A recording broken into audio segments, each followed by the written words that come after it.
आज की बात। स्वागत। आप जानते हैं कि इस समय हम लोग बौद्ध सम्राट हर्षवर्धन इनके जीवन की कहानी को आप सबके साथ साझा कर रहे हैं। और ये जो कहानी बौद्ध सम्राट हर्षवर्धन की ये हम आपके पास पहुंचा रहे हैं। ये पूरा संशोधन और अध्ययन भदंत डॉक्टर सावंगी मेधनकर जी का है। भदंत जी ने ये जो एक बेहतर अध्ययन कर एक अच्छा संशोधन हम सब के सामने बौद्ध सम्राटों का रखा है, यही इस वक्त हम आप तक पहुंचा रहे हैं। भंते जी के प्रति भी आभार व्यक्त करते हैं और उन सब के प्रति जिनके द्वारा ये पुस्तक हम तक पहुंची है। तो आइए ज़रा आगे बढ़ते हैं।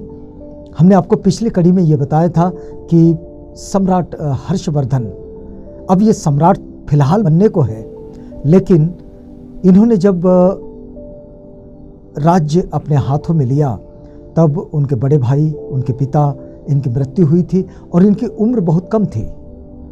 लेकिन राज्य सत्ता हाथ में लेने के बाद ये सबसे पहले निकले थे अपनी बहन को खोजने। और उनकी बहन राजश्री, जिसके पति की हत्या कर उसे कन्नौज में कारागार में रख दिया गया था, वो वहाँ से जैसे तैसे बचकर भाग निकली और फिर जंगल में ढूंढते हुए हर्ष ने उन्हें ढूंढ लिया खोजते हुए। और फिर वहीं जंगल में उनकी भेंट हुई भदंत दिवाकर मित्र से। आइए अब ज़रा आगे बढ़ते हैं। राजश्री तो उनको मिल गई, उसे लेकर वो राजधानी पहुँच गए। अब देखिए कि राजश्री के पति ग्रहवर्धन की मृत्यु के पश्चात हर्ष के अतिरिक्त कन्नौज का उत्तराधिकारी अन्य कोई नहीं था। अब कन्नौज में ग्रहवर्धन की हत्या हो गई थी और राजश्री ही बची हुई थी और वहां दूसरा कोई उत्तराधिकारी नहीं था। तो राजश्री अपने पति का राज्य संभालने की स्थिति में नहीं थी, क्योंकि राजश्री, इसकी भी उम्र कम थी और ये डर भी गई थी और डर कर ही जंगल में भाग गई थी।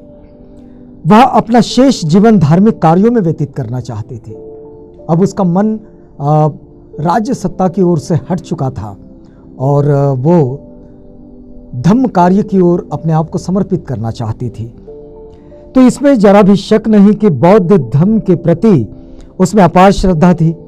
हर्ष का सारा जीवन उसके व्यक्तित्व से प्रभावित रहा। इसके बाद के अपने जीवन में अधिकांश बौद्ध कार्य हर्ष ने राजश्री के ही परामर्श से किए। तो इसके बाद हर्ष के जीवन में राजश्री का प्रभाव रहा और राजश्री के जीवन में हर्ष का प्रभाव रहा, क्योंकि दोनों बौद्ध मतों से बहुत प्रभावित थे और धम्म ये उनके जीवन का, उनके आचरण शैली का हिस्सा था। तो हर्षवर्धन ने अपने विशाल साम्राज्य की राजधानी कन्नौज को बनाया। तब कन्नौज में हर्ष ने जो राजधानी बनाई, लेकिन थनेश्वर भी कम महत्व का नगर नहीं था। अपने भाई की छलपूर्ण हत्या के लिए हर्ष ने शशांक को दंडित किया। उनके भाई जो राज्यवर्धन है, उनकी छल से हत्या की थी शशांक ने, और इसलिए शशांक को भी उन्होंने दंडित किया। वे यहीं पर नहीं रुके, बल्कि सारे उत्तर भारत पर विजय प्राप्त करने में समर्थ हुए। जब उन्होंने अपनी राज्य की सीमाएं बढ़ाने की कोशिश की और बढ़ाना शुरू किया, तो तब वे पूरे उत्तर भारत पर उन्होंने विजय प्राप्त की।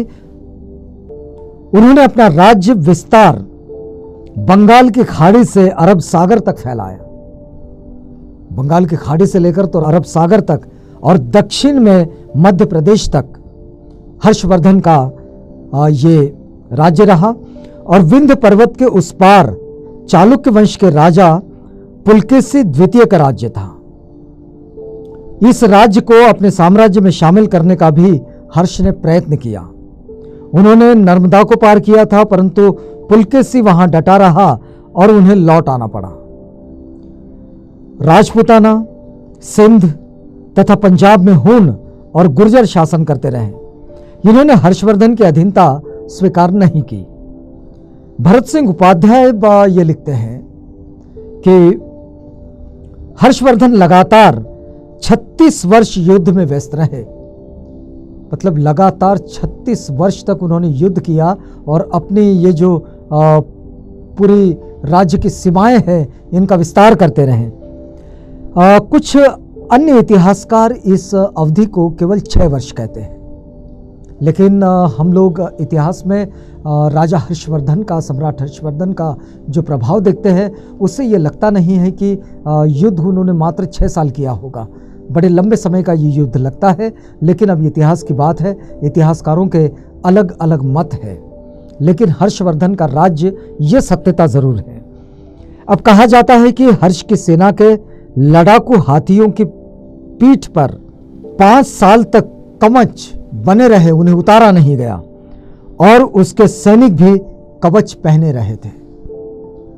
मतलब किसी राजा के सैनिक 5 साल तक अपने पूरे सैनिक की पोशाक के साथ बने रहे, ये एक अनोखा उदाहरण है। और उनके हाथी के पीठ से भी कवच नहीं उतारे गए। आपको तो पता है कि महान चीनी पर्यटक यानी कि चीनी यात्री ह्वेनत्सांग, जो कि एक बौद्ध भिक्षु भी थे, तो ह्वेनत्सांग ने अपने यात्रा वृत्तांत में अनेक स्थलों पर हर्ष के युद्ध की चर्चा की है। उनके यात्रा वर्णन में इसकी चर्चा मिलती है, किंतु उसकी सविस्तर जानकारी जो है, एक विस्तार से जो जानकारी मिलनी चाहिए वो नहीं मिलती है, लेकिन उनके यात्रा वर्णन में हर्ष का उल्लेख जरूर मिलता है। ईस्वी सन 618 में बंगाल में शशांक का राज्य था। ईस्वी सन 637 में हर्ष ने इस पर विजय प्राप्त कर अपने साम्राज्य में मिला लिया। उन्होंने कोंगोद यानी कि गंजम जिला ओडिशा का, इस प्रदेश को भी नहीं छोड़ा, इसे भी उन्होंने अपने राज्य में जोड़ा। पश्चिम में बल्भी के राजा को उन्होंने पराजित किया था। ह्वेनत्सांग अपने यात्रा वृत्तांत में जहां तहां वर्णन करते हैं कि हर्ष ने कश्मीर तथा सिंध पर आक्रमण किया था। अब देखिए कि ये जो कहां कन्नौज, कहां थानेश्वर और कहां कश्मीर, तो इस तरह से ये उनके राज्य के विस्तार की प्रक्रिया चलती रही। एक सम्राट हर्षवर्धन की एक विशेषता जो बताई जाती है कि सम्राट हर्षवर्धन बड़े ही परोपकारी और योग्य शासक थे। राजाओं में ये गुण जो है वो बहुत कम देखा जाता है, क्योंकि हर्षवर्धन ये बुद्धिस्ट मैथोलॉजी से जुड़े थे और बौद्ध आचरण शैली ये उनके जीवन का एक हिस्सा था, तो इसलिए उनसे इस तरह का वर्तन होना ये तो बड़ा स्वाभाविक है। लेकिन राजाओं में अमूमन इस तरह का स्वभाव नहीं मिलता है। तो देखिए कि वे स्वयं जगह जगह पर भ्रमण करके अपने साम्राज्य का निरीक्षण करते थे। ह्वेनत्सांग का एक कथन है कि वे बड़े ही उत्साही थे। काम करने के दिन उनके लिए पर्याप्त नहीं था, मतलब दिन भर के काम से वो संतुष्ट नहीं होते थे, क्योंकि उन्हें ऐसा लगता था कि काम कम हुआ। और शासन चलाने में मंत्रिमंडल उनकी मदद करता था। संपूर्ण साम्राज्य में कई प्रदेशों में उसे विभक्त किया गया था और प्रत्येक प्रदेश उपराज या सामंत द्वारा शासित होता था। यानी हम ये देख सकते हैं कि आज जिस तरह से एक बड़े भूभाग को संचालित करने के लिए हम छोटे छोटे प्रशासकों की नियुक्ति करते हैं, वैसे ही सम्राट हर्षवर्धन ने भी उनके वक्त में इस तरह के शासक उन्होंने नियुक्त किए थे, सामंत नियुक्त किए थे। उपराज उनका नाम था। प्रदेश जिले में जिला विषय अथवा तहसील में विभक्त था। ग्राम सबसे छोटी सभा द्वारा शासित होता था और कर या लगान बहुत स्वल्प तौर पर लिया जाता था। राजकीय भूमि जोते वाले किसी आय का छठा भाग लगान के रूप में राज्य को देते थे।